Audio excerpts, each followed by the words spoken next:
พี่น้องเด้อนะครับพี่น้องอยู่ในชุมชนของเราเพื่อความเป็นสิริมงคลเพื่อเราที่ได้ขอขมาลาโทษสิ่งศักดิ์สิทธิ์ที่ปกปักรักษาภูมิสถานบ้านเฮาให้อยู่ดีมีสุขอยู่ดีมีแห้งร่วมกันนะครับกับมารวมกันในการขอขมาลาโทษขอขมาสิ่งศักดิ์สิทธิ์น้ำกันก็ต้องซึ่งทุกปีนะครับดีถ้าเหตุแบบนี้ล่ะนะครับเพื่อให้เฮาได้พ้นมดพิษไปแต่ละปีในคารวะสิ่งศักดิ์สิทธิ์ที่เฮาได้เคยทำพลาดนะครับเพราะว่าสิตั้งใจหรือบ่ตั้งใจก็ตามนะครับสิ่งศักดิ์สิทธิ์พระผู้เจ้าที่ผู้รักสมรักษา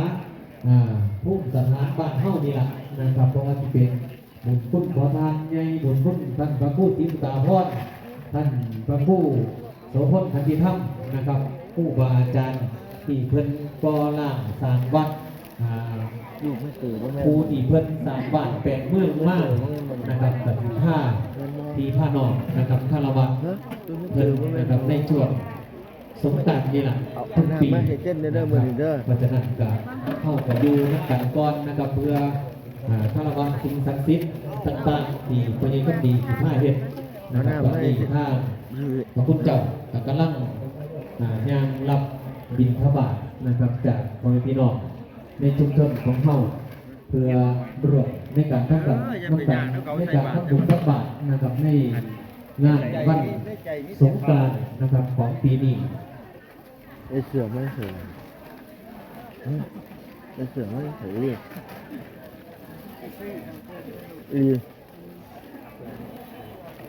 มาไม่เสือปีเลยมาไม่เสือปีเลย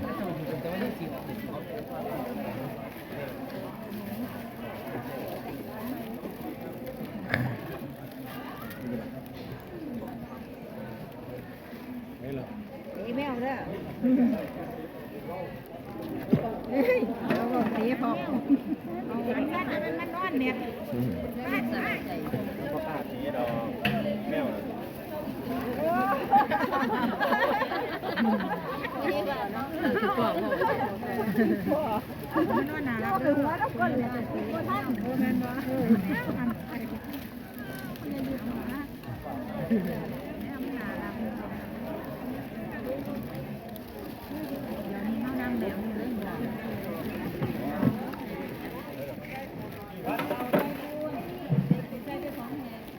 เน่มเลยเนี่ยบ่มีผู้มาจบผลิตเน่มเลยบ่มีผู้พูดได้ฮะดีค่ะบักนี้ห้าปีออกมาตื่นผู้สวรรค์ได้บ่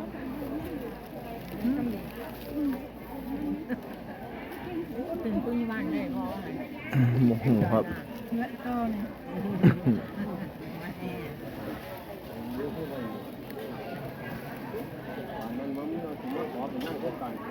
นี่มาวนไว้หมด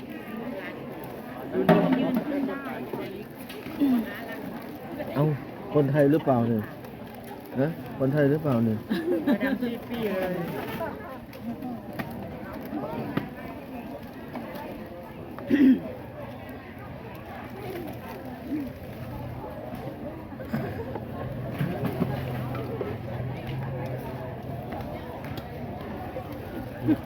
โดนหุ่น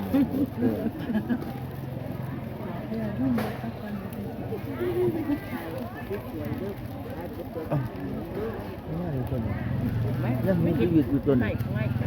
ยังมีชีวิตอยู่ตัวหนึ่งให้เรามองห้องดูสิอยากได้แมวน้องต้นโอ้ยเอาให้มันเดี๋ยวจะเอาไปส่งดอกนะครับตอนนี้ท่านพระคุณเจ้านะครับกำลังยางออกรับบิณฑบาตเนาะนะครับพี่น้องที่ใส่บาตรแล้วนะครับกะมารอใส่ขนมด้วยกันเด้อนะครับทางด้านใส่โทรศัพท์บนนะครับเฮากับที่ได้ตั้งบาตรนะครับบ่ว่างใส่ขนมนะครับเพื่อถวายพระคุณเจ้านะครับในช่วงถวายพระทหารเศร้าในมื้อนี้รวมกันนะครับบอกการละแจ้งนะครับกับพี่น้องเฮานะครับเรื่องงานสงกรานต์นะครับปีนี้เขามีป่าสามัคคีกรุงเทพมหานครนะครับป่าจากต่างจังหวัดนะครับป่าจากพ่อพี่น้อง ในชุมชนเท่านี้แหละนะครับรวมเป็นสภาพน้ำกันในปีนี้เนาะนะครับก็ขอผาปลาเนื่องละต้นนะครับผู้อยู่บ้านเฮากับโบมี่ซ่องเจ็ดนะครับเข้ากับขอเนื่องละต้นกลุ่มละต้นกลุ่มละต้นหรือรุ่นละต้นนะครับก็ได้นะครับก็ได้แต่สภาพของคนพี่น้องเฮาเฮ็ดต้นผาปลาแล้วนะครับ3 โมงเชิงอื่นนะครับก็นำมาห้องกันอยู่ศาลามูลที่3นะครับเด้อนะครับมาจุดมาห้องกัน3 โมงเชิงอยู่ศาลามูลที่3เพื่อเราจะได้เมมาหอดดูท่านตรงนี้นะครับ สวัสดีครับพ่อ โมงเอาต้นนั่นมาห้องกันอยู่ศาลามูลที่3 3 โมงเชิงเข้ากันแห่นะครับแห่ต้นนั่นมาหอด เพิ่นจังไดเพิ่นยืนหรือเพิ่นนั่งหรือจังไดฮะ แต่ก็ ขออนุญาต แต่ก็ผู้หญิง ขนมในบ่มีสิดังตัวนี้ แต่ก็ หาโมงนะครับที่การแสดงของเรานะครับที่กำลังที่มุ่งมั่นนะครับข้าวปิ้งโซ่ข้าวยาตะมเรียนของเรื่องนะครับแต่ว่าเขาต้องเรียนเฮ้ยคนไทยใช่ไหมนี่ได้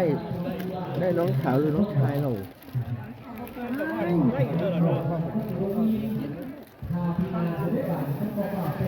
จะต้องอันกันมีอันนี้เราจะมาเป็นผู้ป้องกันอันนี้ก็แบบต่อไปเอฟเมาหรือไปเอฟมันโอ้ย ขึ้นใส่ขนมมายืดขึ้นมันจะเด้อใส่ขนม นี่มันเป็นหน้าห้านะครับหน้าให้เรียนพ่อนะครับหน้าให้เรียนพ่อขึ้นเลยนี่นะครับเอาตัดเลยเลย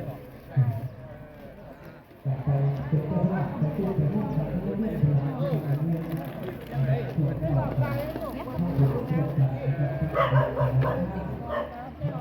มูลก็ได้ใส่หนึ่ง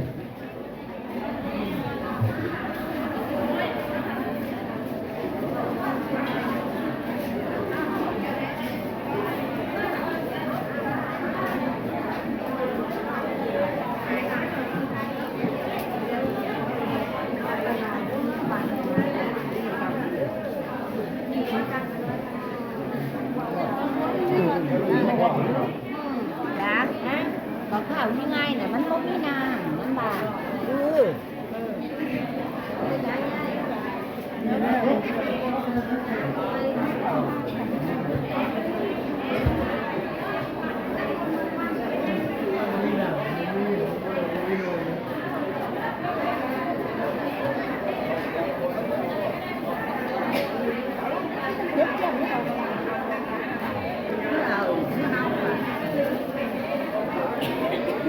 ยิ้มใช่ไหมเราใช่บาทเลย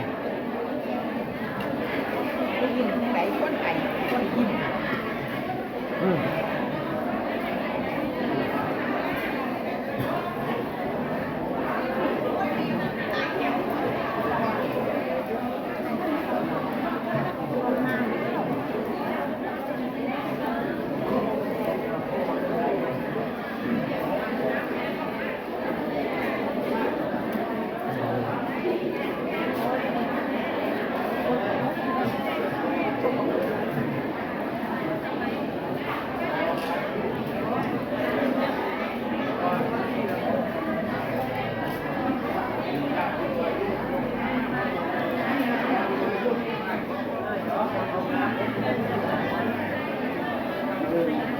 ไปหาแม่อยู่เหมือนว่าเมื่อพ่ออยู่แล้วจะมา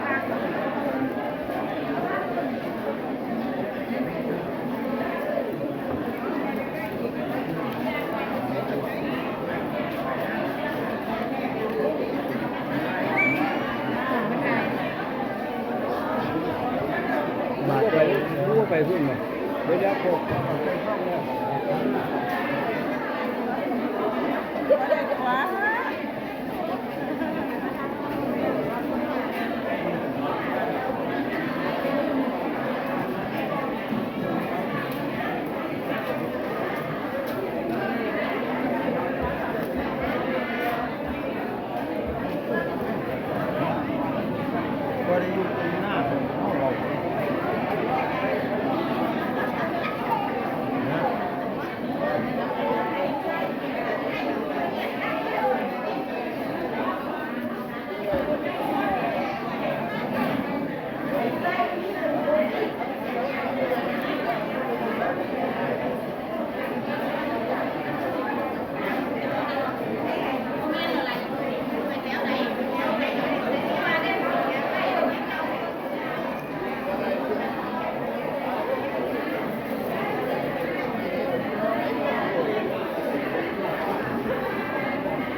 เ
ดี๋ยวลูกยิงลูก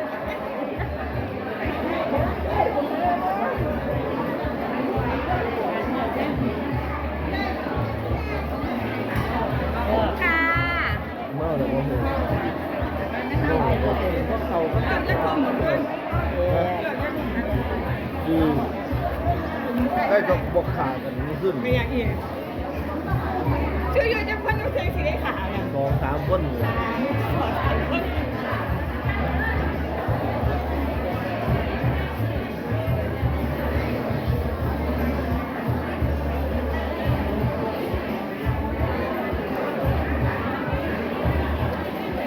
สวัสดีครับเจสบู สวัสดีครับ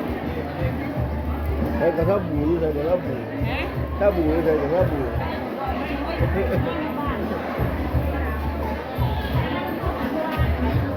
เอาเนี่ยบ้านนี่นะครับใกล้ที่บ้านเราใกล้ที่บ้านเราครับนี่กระเพื่อนโอ้ยผมกระยองไม่ติดความ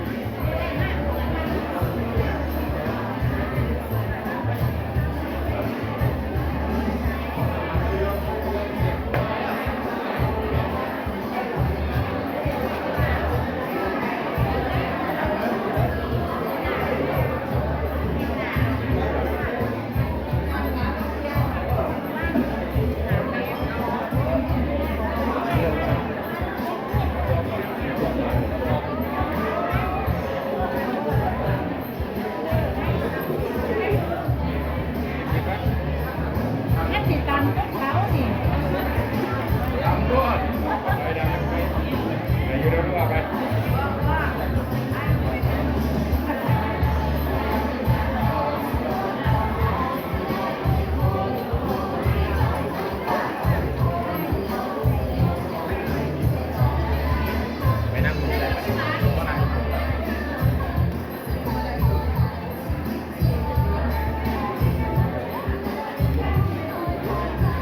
ตอนนี้ต้องบวชเลยตอนนี้ต้องบวช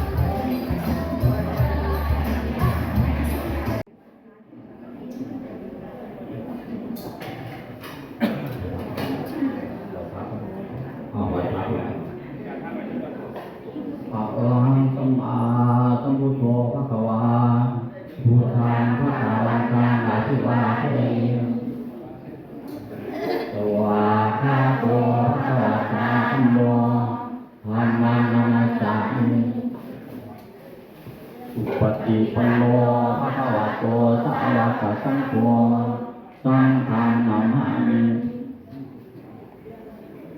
อิมินาสกาเลนะตังพุทธังอภิปูชยามาอิมินาสกาเลนะตังธัมมังอภิปูชยามาอิมินาสกาเลนะตังสังฆังอภิปูชยามา